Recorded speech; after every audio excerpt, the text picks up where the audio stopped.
Salut, c'est Ethan et aujourd'hui, je vais vous apprendre à décomposer un nombre en produits de facteurs premiers. Voyons voir ça.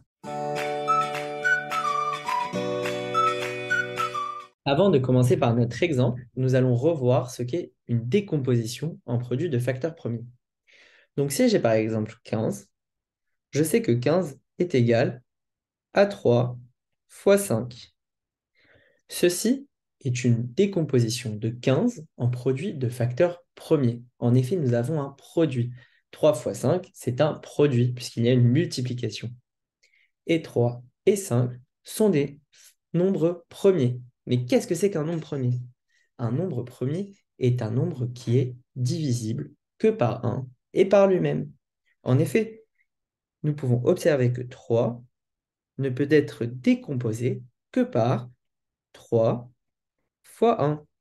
Et 5 ne peut être décomposé que par 5 fois 1. Ainsi, 3 fois 5 est un produit de facteurs premiers décomposant 15. De la même façon, nous pouvons avoir 12 est égal à 4 fois 3. Mais là, je remarque que 4 est égal à 2 fois 2.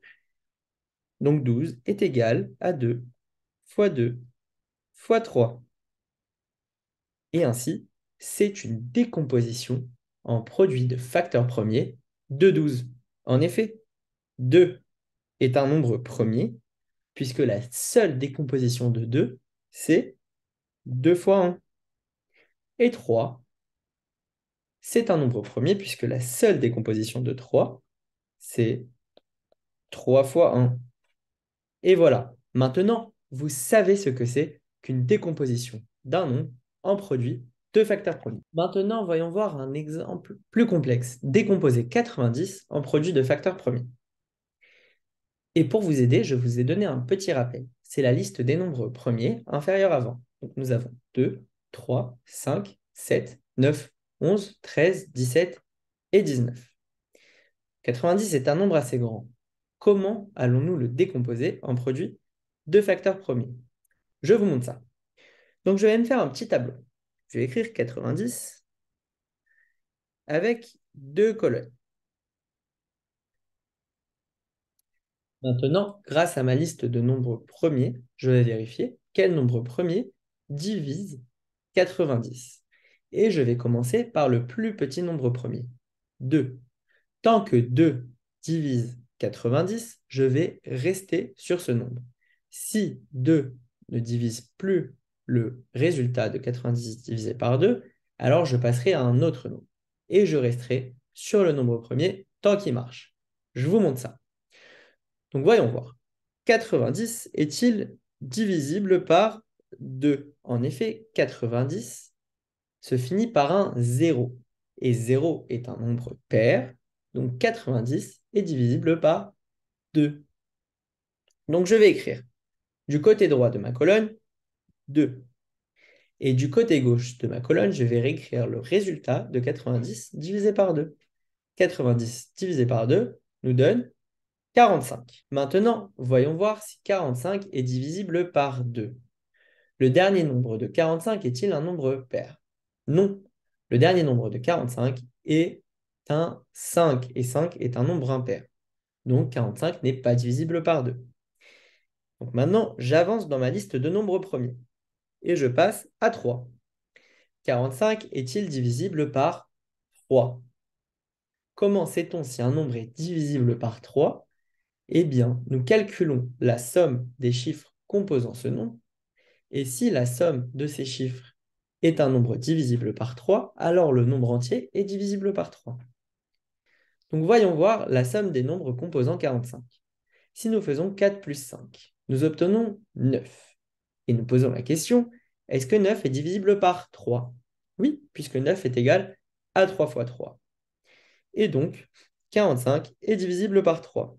Donc, je vais écrire 3. Et à gauche, je vais écrire le résultat de 45 divisé par 3. Je vous laisse tranquille avec le calcul mental et je vous donne la réponse. 45 divisé par 3 nous donne 15. Maintenant, nous allons rester sur le 3. Est-ce que 15 est-il divisible par 3? Je rappelle, nous allons effectuer la somme des chiffres composant 15 et vérifier si cette somme est divisible par 3. 1 plus 5 est égal à 6 et 6 est égal à 3 fois 2. Donc 15 est bel et bien divisible par 3. Donc je note ici 3. Et à gauche, je vais écrire le résultat de la division de 15 par 3, qui nous est égal à 5. Continuons. Est-ce que 5 est divisible par 3? Alors, si nous effectuons la somme des chiffres composant 5, nous obtenons 5. Et 5 n'est pas divisible par 3. Donc, nous allons vérifier si 5 est divisible par 5. Et 5 est égal à 5 fois 1. Donc, 5 est bel et bien divisible par 5. Donc, à droite, je vais écrire 5. À gauche, je vais écrire le résultat de la division de 5 par 5, qui nous est égal à 1. Et là, bingo! J'ai fini ma décomposition. Quand nous arrivons à un chiffre 1 à gauche, cela veut dire que nous avons fini notre décomposition de facteurs premiers. Mais nous n'avons pas fini, puisque maintenant nous devons écrire 90 en tant que décomposition en produit de facteurs premiers. Donc nous allons écrire 90